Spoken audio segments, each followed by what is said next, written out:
안녕하세요. 드라마 1스푼입니다. 좋아요와 구독 한번 눌러주시면 큰 힘이 됩니다. 그럼 이제 이야기를 시작하겠습니다. 제목, 마님의 밤. 고요한 달빛 아래 기와지붕이 끝없이 펼쳐진 명문가 저택은 잠든 듯 고요했다. 그러나 그 안에는 깊은 슬픔을 품은 한 여인이 있었으니 바로 젊은 나이에 남편을 잃고 홀로 된 마님이었다. 그녀는 막대한 재산을 물려받았으나 차갑게 식어버린 온기만큼은 돈으로 살 수 없었다. 넓은 저택은 그녀에게 더 큰 외로움만 안겨줄 뿐이었다. 낮에는 위험 있는 마님으로서 수많은 머슴과 몸종을 거느렸지만 밤이 되면 그녀는 그저 홀로 남겨진 외로운 여인이었다. 그 많은 머슴들 중 유독 눈에 띄는 사내가 하나 있었다. 바로 마당쇠였다. 짙은 눈썹 아래 빛나는 눈매, 떡 벌어진 어깨와 단단한 팔뚝은 그가 들고 있던 괭이질마저도 하나의 그림처럼 보이게 했다. 문 여종들의 시선이 그에게 향하는 것은 당연한 일이었다.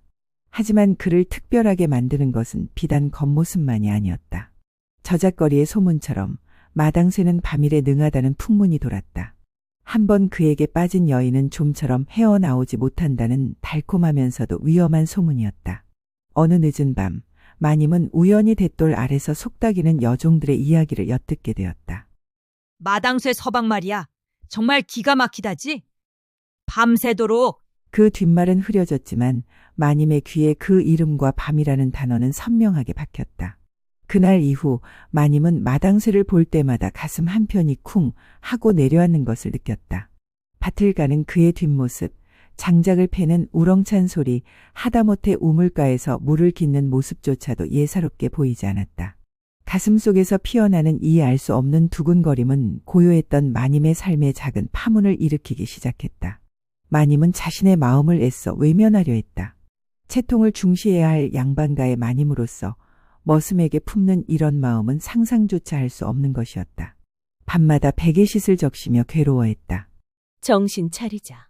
이는 망측한 생각이다. 수없이 다짐했지만 낮에 스쳐 지나간 마당쇠의 땀 흘리는 모습, 그의 깊은 눈빛이 밤이 되면 더욱 선명하게 떠올라 그녀를 괴롭혔다. 그녀는 무의식 중에 마당쇠를 찾는 일이 잦아졌다. 굳이 필요 없는 잔심부름을 시키거나 먼 발치에서 그가 일하는 모습을 지켜보곤 했다. 마당쇠는 언제나 묵묵히 자신의 일을 해낼 뿐이었다. 그러다 어느 날 마님은 그를 불러들였다. 마당쇠야, 요 며칠 밤 공기가 차니 내 침방 창문 틈을 좀 단단히 메워주거라. 지극히 평범한 명령이었지만 마당쇠가 자신의 침실 가까이 다가온다는 생각에 마님의 심장은 터질 듯 뛰었다. 마당쇠가 침방 창가에서 일하는 동안 마님은 일부러 책을 읽는 척하며 그를 곁눈질했다. 가까이서 본 그의 우람한 어깨와 깊이 파인 등 근육은 그녀의 심장을 더욱 거세게 흔들었다. 순간 마당쇠의 시선이 그녀에게 닿는 듯했다. 그는 겸손하게 고개를 숙였지만 그 짧은 시선 속에는 알 수 없는 묘한 기운이 담겨 있었다. 마님은 숨을 멈췄다. 혹시 그도 자신의 마음을 눈치챈 것일까? 이 위험한 줄타기가 마님의 삶을 온통 뒤흔들기 시작했다. 저택에는 팽팽한 긴장감이 감돌았다. 마치 폭풍 전야의 고요처럼 언제 터질지 모르는 비밀의 불꽃이 이 저택 깊숙이 타오르고 있었다. 어느 깊은 밤 굵은 빗줄기가 쏟아져 내리고 천둥번개가 굉음을 토해냈다. 마님은 잠 못 이루고 뒤척였다. 거세게 몰아치는 비바람 소리는 외로운 그녀의 마음을 더욱 흔들었다. 그때였다. 문 밖에서 작은 소리가 들려왔다. 마님 괜찮으시옵니까? 비바람이 거세 홍문이 단단치 못할까 하여 살펴뵈러 왔사옵니다. 마당쇠의 목소리였다. 마님은 온몸에 피가 역류하는 것을 느꼈다. 마치 기다렸다는 듯이. 들어오너라, 마당쇠야. 촛불이 자꾸 꺼지는구나. 마님은 떨리는 목소리로 겨우 말했다. 마당쇠가 들어서자 좁은 방 안은 그의 우람한 체격으로 더욱 꽉 차는 듯했다. 촛불 심지를 바로잡는 그의 손길은 크고 듬직했다.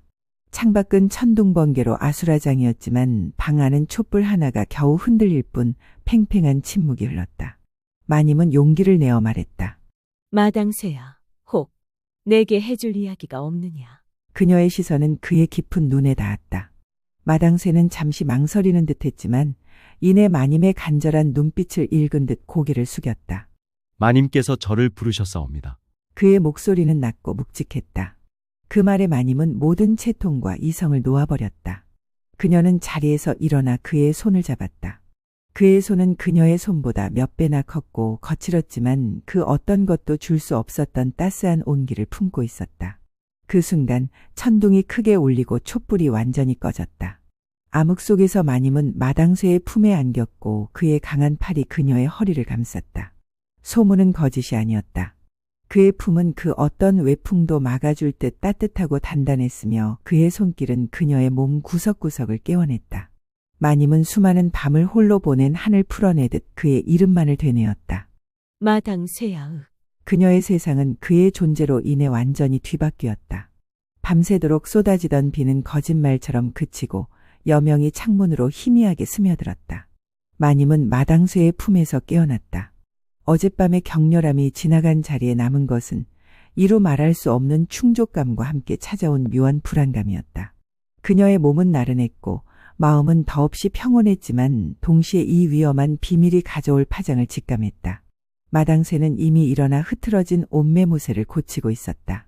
그는 언제나처럼 묵묵하고 단정한 모습이었다. 하지만 마님의 눈에는 그가 어제의 마당쇠와는 다른 존재로 보였다. 그의 눈빛은 깊어졌고 그의 입가에는 미미한 미소가 걸려있는 듯했다. 마님, 이제 동이 트고 있사옵니다. 그의 목소리는 여전히 낮고 정중했지만 그 안에는 어젯밤의 모든 것을 기억하고 있다는 듯한 미묘한 울림이 있었다. 마님은 고개를 끄덕였다. 그녀의 입술은 터질 듯 붉었고 눈은 어제와는 다른 빛을 띠고 있었다. 그래, 마당쇠야. 수고했다.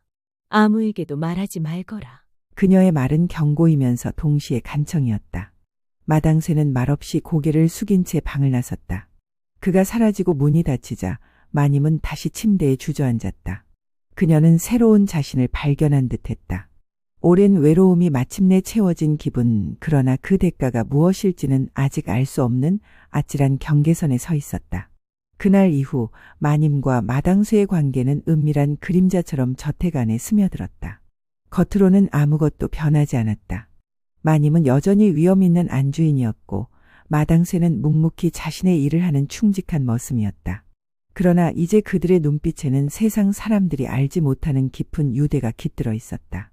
마님의 얼굴에는 알 수 없는 생기가 돌기 시작했고 그녀의 걸음걸이에는 미묘한 자신감이 묻어났다. 여종들은 마님이 부쩍 아름다워진 것에 대해 수군거렸지만 그 진짜 이유는 아무도 알지 못했다.